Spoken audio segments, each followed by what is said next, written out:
Hi guys, share ko lang morning practice kahit na inaantok po tayo. Usually nagpa-practice po tayo ng hindi nakatingin, pero this time practice po tayo ng nakapikit. Yes guys, nakakatulong to kahit sa katulad kong hindi masyado perfect yung ear tone para hindi po tayo nagre-rely sa mata. Yes, usually sa experience natin, mas effective, efficient as mas mahaba ang retention.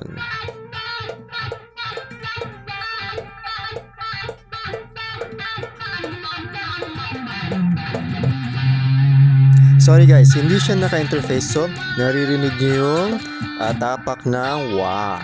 Yes, Arctic wa. Sorry ulit, Arctic wa, hindi Arctic wa. Okay siya for me kasi hindi masyado high output yung pickups ng Fernando Tele. Single coil lang siya. Mababa lang yung output. Sukatin natin eventually. So for me, nakakataas siya ng output in terms of tone. Yan. Yung wa kasi parang, although i-research pa natin, parang nadadagdagan yung tone. Para siyang foot control ng tone. Ang maganda rito ay auto-mute din siya.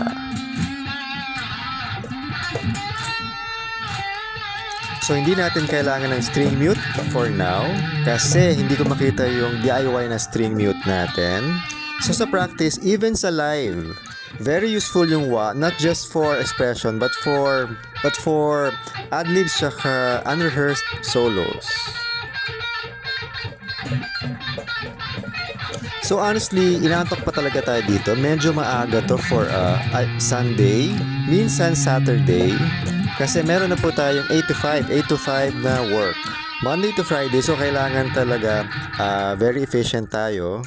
Lalo na sa umaga. Pero syempre, gitarista pa rin po tayo. Kaya malaking bagay na yung makapag-practice tayo sa umaga at sa gabi kahit sandali lang, kahit tag 10 to 15 minutes lang. Isa kasi sa pinaka-importanting part ng guitar playing development ay consistency. Yung muscles po natin, they don't develop right away. So you have to practice and practice ng mas consistent kaysa yung isang buong araw tapos maghapon. Magpa-factor din yung sobrang rest tsaka yung exhaustion tsaka muscle fatigue. Kahit na maliit na muscles lang yan nasa fingers natin, magrereklamo yan eh. Mas mabilis siyang sumakit, mas madali siyang mapagod, tapos mas stubborn siya. So mafe-feel mo yan eh. Hindi nagko-cooperate yung fingers mo sa gusto mo talagang gawin. Kahit nagawa mo na siya, parang mas stubborn siya eh. Hindi katulad ng ginagawa mo siya everyday, parang pag-toothbrush o pagkain, hindi mo kailangang isipin masyado. Medyo automatic na siya. Minsan, automatic talaga. So, yun yung concept ng guitar playing practice natin. Medyo bitin pa rin kasi konti lang talaga eh. Siyempre, may day job po tayo kahit nung consultant pa rin tayo. So, balance lang talaga. Try natin mag-allot ng konting oras para mas consistent po yung practice natin. So ito po, isa sa inspiration natin si Sir Rasek. Yan, friend natin sa Facebook. Yan, guitar player, shredder, Filipino shredder. Si Sir Tito Rasek. Yan, hindi po talaga ako ma-finger trill pero nung nakita ko yung play niya, parang masarap sundan. So in-integrate natin siya sa practice natin sa playing. Plus yung position 4, yung inaaral natin bagong position, position 4. Ang favorite kasi natin nung bata tayo is position 5, yung minor position. So position 4 is one step down itong position 5. Medyo mahirap siya for me kasi sanay talaga tayo sa position 5. Tapos position 3 and 2 are close variations ng position 5. So mas madali siyang sundan.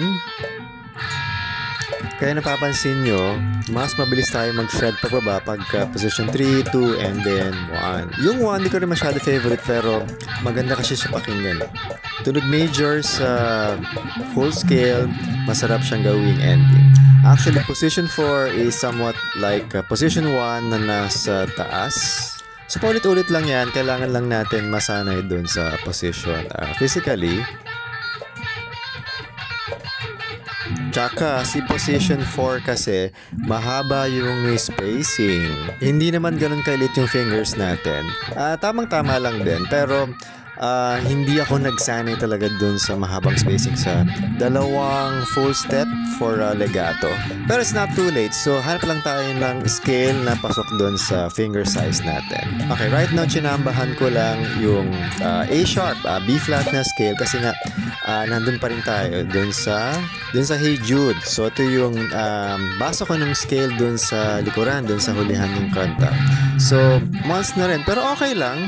Sarap din aralin, medyo awkward for me and siguro for anyone kasi nga ang open string niya is wala usually sa scale, so pagka sumabit yon, dinig na dinig.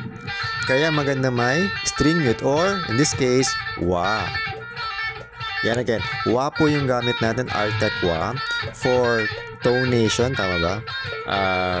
So for me foot control ng tone. Tsaka for me control, manual control ng tone at string mute.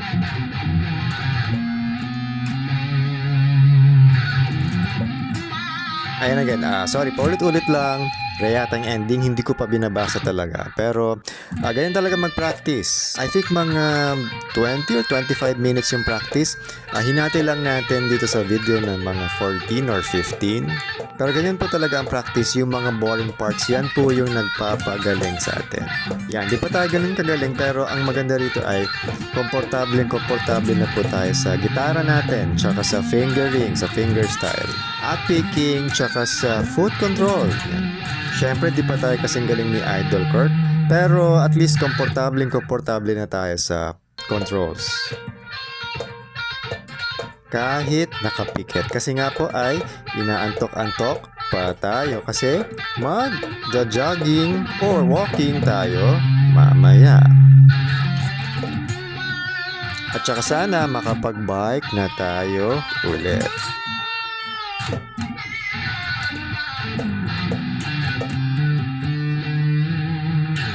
So yun lang, medyo boring talaga tong video. Ako nga nabobore na, 7 minutes na ako nagsasalita. Nabobore na ako sa sarili ko, pero ganun po talaga ang practice ng kahit anong bagay. Again, yung mga boring stuff po, yan po yung nagpapagaling sa atin. We just have to find time para i-enjoy yung mga practice. And for me guys, masaya to kasi Monday to Friday, 8 to 5 talagang nakatutok po tayo sa trabaho. Minsan ay nag-overflow pa or spill over ng Saturday. Yan, swerte na po ng Saturday afternoon ay wala po tayong ginagawa. Nakakapag-motor po tayo, nakapag-kalikot po tayo, nakakapag-ayos po tayo ng bahay. So masayang-masaya na tayo na naisisingit itong guitar practice. Yan. Kahit hindi na po tayo nagbabanda officially. Yan, masarap na musical na may music pa rin ng natin, araw-araw natin. Ayan, as you can see guys, upo lang po tayo ng super comfortable. Yan, so hanap lang tayo na mauupuan na komportable po tayo para makapag-practice po tayo ng medyo nakahiga, wag naman higang-higa. Tapos komportable po tayo hanggang sa pwede ka na pong makatulog, pero ang concept is dapat ear playing po ang pinapagana natin, hindi mata. Yan, once na makuha mo na yung tone na okay para sa'yo, yung playing mo will usually easily follow. Hindi naman kailangan super perfect. Ganun talaga yung playing and practice. Siyempre kung may performance, mas maganda kung may perfect natin. Pero the bigger idea is hindi mo dapat iniisip manually or hindi dapat yung mata mo na yung nagde-decide ng kung ano yung note na gusto mong gawin. Take some time and a lot of time, yan, and a lot of practice. Ayan, for me, mas masaya na konti ng isi-share natin, na naiba-vlog natin kahit papaano. Tsaka kahit konti ay napapatawa ko kayo. Kasi natatawa rin ako sa sarili ko, paminsan-minsan, minsan madalas. Ayan, nakailang ulit na po tayo dito sa muted sweep. Sawang-sawa na ako, pero ganyan po talaga ang practice. Nakakasawa, pero yung gains po ng nakakasawang practice ay ang nakakatuwa naman. So, chinek ko lang, malamang nag-unclick na kayo so many times. Kasi ako, malamang is, kung ako nanonood dito, ay nag-unclick na rin. Ayan, naabahan talaga ako sa video na to. Pagod na ako magsalita. Pero, gusto ko lang ipakita na ganun po talaga ang practice. Isa lang to sa mga twice a day. Yan. Yan, bihira na for me yung once a day lang yung practice. Usually, isa sa umaga, tapos isa sa gabi, pampatulog. Yan, pero ganun po talaga, kailangan po talaga is consistency sa practice. Yan. Dito rin sa video na to, mas mahaba siya than usual kasi pinakita rin po natin pati yung mga mali. Yan, hindi po masamang magkamali, pero syempre, sa performance, sana mas perfect pa. So, hindi natin siya basta-basta mapaperfect kung isa-dalawang beses mo lang upuan. Kailangan regularly inupuan. Kailangan nagagawa mo siya ng hindi inisip. Ganon? Ganon talaga. So, kailangan feel mo na yung ginagawa mo. Ganun po usually yung guitar playing. May mga advice pa nga sa internet na yun nga, na mag-practice ka habang nanonood ng TV or may iba kang ginagawa para subconsciously ay alam mo na yung ginagawa mo or alam mo na yung pupuntahan ng ginagawa mo. Okay, sa playing naman, sa solo playing, konting theory lang, konti lang din ang alam natin sa theory. Pero isa kasi sa mga technique ay sundan mo lang yung scale. Usually yung kanta ay may scale. So meron siyang major tsaka relative minor. So usually kapag sinundan mo yung mga positions na major katulad ng 1, may iba pa, is major yung tunog, masaya yung tunog. Pero pag sinundan mo yung minor positions, minor yung tunog. So sad or dark yung tunog. Pero pasok pa rin yan sa kanta. Promise, pasok pa rin yan. Mas maganda syempre kung pinractice mo yung solo mo, perfect yung notes. Pero in case na makalimutan mo siya along the way, at dahil sanay ka na mag-play along the scale, hindi siya magtutunog na mali. So usually ganun talaga siya. Syempre may mga ibang style of playing and music making. Pero for easily, for rock and roll, hard rock, progressive, or metal, heavy metal, ganun usually yung concept. Kahit yung mga sobrang gagaling na mga idol natin, usually magpapegya ng note, tapos accent notes, tapos the thing is how to arrive on that note. So, pwede mo naman aralin kung paano exactly mag-arrive dun sa note na yun. Pero, pwede mo ring i-improvise. Yan. Yun pala, improv. So, yun, naalala natin. Improv soloing. Yan. Improv guitar playing. Yan. Magpapeg ka ng notes along the melody. And then, i-improv mo yung wayfinding papunta dun sa note na yun. Yun lang, so yay, matatapos na rin. Haba ng video ko, nakaka-bore. Again, ako mismo nabobore, pero ganun po talaga. Ganun po talaga. Isa lang to sa mga napakarami nating 10 to 15 minutes na mga practice almost every day. Sorry, pati yung mga mali sinali natin kasi learning yan. So dahil sa video na to, kita natin kung alin yung mga mali at kung paano tayo nagkamali, and then hopefully, eventually ay maitama natin to.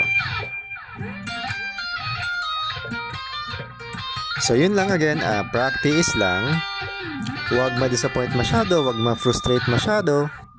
Ito nga pala, hindi masyado dinig. Pero medyo malaki na yung tone ng guitar setup. Kasi ito, Fernando Tele, pinakamurang gitara na bili ko sa JB Music nung sale. Actually, kahit nung sale, hindi sale, siya pa rin yung pinakamura. So, hindi kailangan mahal yung guitar para makuha mo yung gusto mong magandang tone. Ang favorite setup ko lang ay right now naka RJ na amp, 30 watts. Pero naka 2x12 na output. So, sa live, mas maganda pa siyang pakinggan. Ito lang ay naka volume down. Kasi 5 AM lang yata to. Pero masarap pa rin siyang gamitin. Salamat Sir Vino sa ganitong technique. Masarap pa rin siyang gamitin. Hindi kailangan mahal yung guitar. Meron lang akong Zoom tsaka Artec Wa. Again guys, share ko lang. Mostly ang guitar tone natin ay nasa speakers.